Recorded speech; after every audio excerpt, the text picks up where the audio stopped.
Hello everyone, good morning, welcome to my channel. নতুন বছর শুরু হয়ে গেছে আর এইটা হচ্ছে আমার নতুন বছরের ফার্স্ট ব্লগ। উঠে ফ্রেশ হয়ে নিয়েছি, এখন একটু রেডি হয়ে নিচ্ছি, আশেপাশের থেকে একটু ঘুরে আসব। ঘরে বসে বসে এমনি বোর হচ্ছিলাম, সেই জন্য ভাবলাম যে আশেপাশের কোথাও থেকে একটা ঘুরে আসা যাক। তারপরেই মাথায় এলো শিনজুকুতে একটা জায়গা রয়েছে যেখান থেকে শহরটাকে খুব সুন্দর দেখতে লাগে। সেই জন্য দুজনে মিলে ঝট করে রেডি হয়ে আমরা বেরিয়ে পড়লাম শিনজুকু যাওয়ার উদ্দেশ্যে।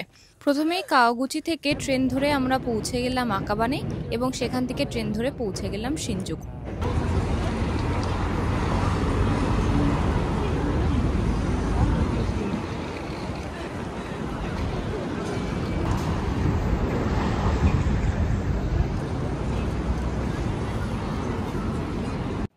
এবং স্টেশন থেকে প্রায় 15 মিনিট মতো হেঁটে আমরা পৌঁছে গেলাম টোকিও মেট্রোপলিটন অবজারভেটরি।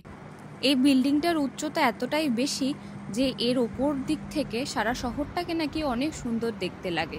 সেই কারণে আমি বেশ খানিকটা এক্সাইটেড ছিলাম এটা দেখার জন্য যে রাতের শহরটাকে কেমন দেখায়। তবে আশেপাশের জায়গাগুলো এত সুন্দর, সেখানে দাঁড়িয়ে আমি কয়েকটা ভিডিও করে নিলাম এবং এখানে এসে বুঝতে পারলাম যে আমরা ছাড়াও আরও অনেক ফরেনার আজকে এখানে এসেছে।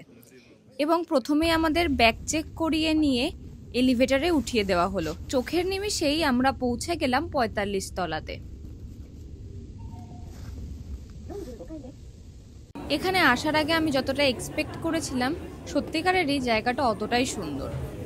আর এই এত ওপর থেকে পুরো শহরটাকে এত অপূর্ব সুন্দর দেখতে লাগছিল, তোমাদেরকে কি বলবো। আর তার ভেতর এটা যেহেতু সূর্যাস্তের সময়, সেই জন্য আরো বেশি ভালো লাগছিল। ওই যে দূরে দেখতে পাচ্ছ, ওইটা হচ্ছে টোকিও স্কাই ট্রি। আর এই যে এই বিল্ডিংটা দেখতে পাচ্ছ, এটা একটা হোটেল।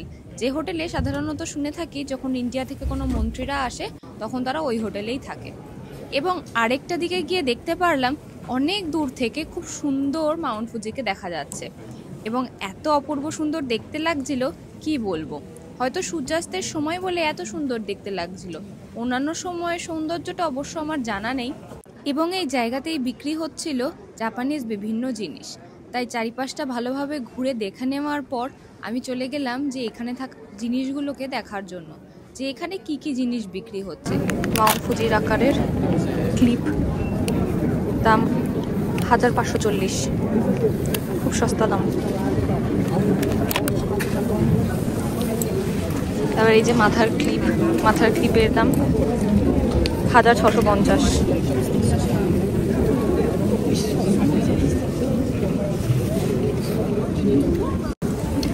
এখানে খাবার জন্য মেনুও রয়েছে, যে কফি আমরা 200-300 ইয়েনে খাই, সেই কফি ওপরে আসলে 500 টাকা হয়ে যাবে। এভাবে সব খাবারেরই দাম বেশি স্বাভাবিকভাবেই। আর এই খাবারগুলো পাওয়া যাবে, তাই এখানে ওরা এত সুন্দর করে সাজিয়ে দিয়েছে। এখানে কিছু কিছু ভাষা দেখাচ্ছে, দেখি আমাদের ভাষা দেখায় কিনা। আমাদের তো এমনিতে এত ভাষা, তাই কোনো একটাও দেখায় কিনা। এই নমস্তে।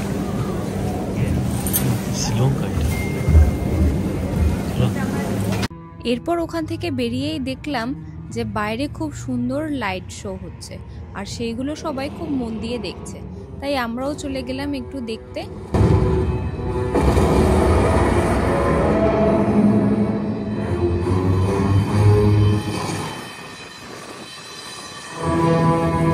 ওই অত দূর গেছিলাম ওপরে। যাই হোক, এখন প্রচন্ড ঠান্ডা, এবার আস্তে আস্তে আমরা বাড়ির দিকে রওনা দেবো। চলো।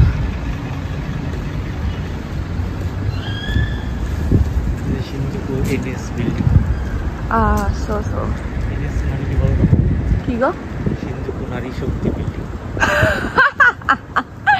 বেশ রাত হয়ে যাওয়াতেই আমরা ডিসাইড করলাম যে খাওয়া দাওয়াটা বাইরেই সেরে নেব। এবং ফেরার পথে আমরা দাইসোতে গেছিলাম এবং সেখান থেকে কিছু দরকারি জিনিসপত্রও কিনে নিলাম। আর সাথে কিনে নিলাম এই ক্যান্ডিটা, এটা আমার বেশ ভালো লাগে, বেশ টকটক খেতে। আর বাড়ি এসে দেখলাম যে এখন রেস্ট নেব কি, আমাদের কাজ আরও 10 গুণ বেড়ে গেছে। কারণ এখন আমাদের ঘরে এসেছে আমাদের নতুন বেড, যেটা 2 দিন আগে আমরা অর্ডার দিয়েছিলাম। এবার এই সব কিছু নিয়ে বসে গিয়েছি কুমিতাতে করতে।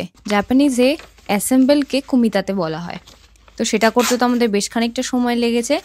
তখনই মনে মনে ভাবছিলাম যে বাইরে থেকে খাওয়া দাওয়া করে এসে বেশ ভালোই হয়েছে, না হলে আবার খাওয়া দাওয়া করে তারপরে এগুলোকে নিয়ে বসতে হতো, তো সব মিলিয়ে বেশ খানিকটা সময় ওয়েস্ট হতো। আর যেহেতু তার পরের দিনকেই আবার সোমবার আর আমাদের দুজনেরই কাজ রয়েছে, সেই কারণে তাড়াতাড়ি করাটাও খুবই দরকার ছিল। জাপানে নতুন কোনো জিনিস কিনতে গেলে সেটা কখনোই অ্যাসেম্বল করে পাওয়া যায় না, সেই কারণে ঘরেই আমাদের সবকিছু অ্যাসেম্বল করতে হয়। তবে এখানে যে গাইড বুকটা দেওয়া থাকে সেটা যদি একটু মন দিয়ে বোঝা যায় তাহলে খুব সহজে এই কাজগুলো করে ফেলা যায় ঘরে বসেই। চলো তাহলে আমরা আস্তে আস্তে এই কাজগুলো করে ফেলি আর তাড়াতাড়ি করে ঘুমিয়ে পড়ি, কারণ কালকে আবার অনেক সকাল সকাল উঠতে হবে। তোমাদের সবার সাথে আমার আবার দেখা হবে নতুন কোনো ভিডিও নিয়ে। ততদিনের জন্য সাথে থেকো, টাটা।